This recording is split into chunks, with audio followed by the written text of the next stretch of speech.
కాబట్టి మా తాతయ్య వాళ్ళ పొలం దగ్గరికి అయితే వచ్చాము. ఇక్కడ 2 ఎకరాలు అరటి తోట ఉంది ఫ్రెండ్స్. చూడండి.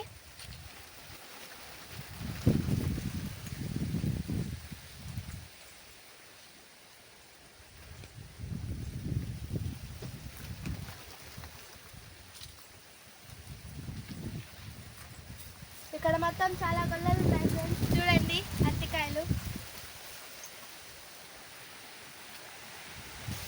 ఈ తోటలో అన్ని ఎన్ని ఉన్నాయో ఎంచి మీకు చెప్తాను ఫ్రెండ్స్. ఎంచుదాం రండి.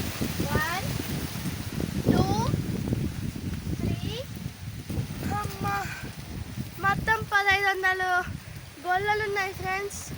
ఎక్కిళ్ళు వస్తున్నాయి. చూడండి ఎంచుకొని వచ్చాను తోట మొత్తం. అమ్మో ఎక్కడికి వెళ్తున్నావు? అక్కడ అమ్మమ్మ వాళ్ళు కలుపు తెస్తున్నారు. వెళ్దాం రండి. నా ఇబ్బంది పెట్టబడతాలా? మీరు ఎలా రేపు అనుకుంటుంటే నా పరిస్థితి ఏంది? జనం గట్టిగా పూర్తి ఆడి. అమ్మమ్మ ఏం చేస్తున్నావు? కలుపు తీస్తున్నామా? ఎందుకు తీస్తున్నారు కలుపు? కలుపు తీసి ఎరువులు వేస్తే బాగా పండుతుంది. పంట బాగా వస్తే ప్రజలకు పోతుంది తిండికి. మేము పండించినే ప్రజలందరూ తినాలి. రైతు లేకుంటే ప్రజలే లేరు. ఒక బియ్యం కానీ, ఒక బ్యాళ్ళు కానీ, ఒక పండ్లు కానీ, కూరగాయలు కానీ అన్నీ రైతు కష్టపడి పండించేనే ఒక ఉద్యోగస్తుడైనా డబ్బున్నోళ్ళైనా తినేది. రైతు లేకుంటే ఏ ఊరు బతకరు కూడా.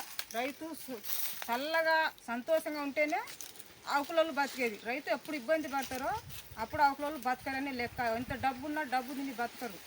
రైతు పండిస్తేనే వాళ్ళు తిని బతికేది. అంటే మేము డబ్బు ఉంది కొంటుంటాము, ఊరికి ఇస్తుంటాము అనుకుంటారేమో. మేము పండిస్తేనే కదా వాళ్ళు డబ్బు తెచ్చి మా కాడ తీసుకువెళ్ళేది. మేము పండించకుంటే వాళ్ళు ఏం తిని బతుకుతారు? చూడకండి. Bye friends. ఇట్లా క్షమించండి. విన్నారు కదా ఫ్రెండ్స్, మా అమ్మమ్మ చెప్పింది రైతుని ఎప్పుడు తక్కువ అంచనా వేసి చూడకండి.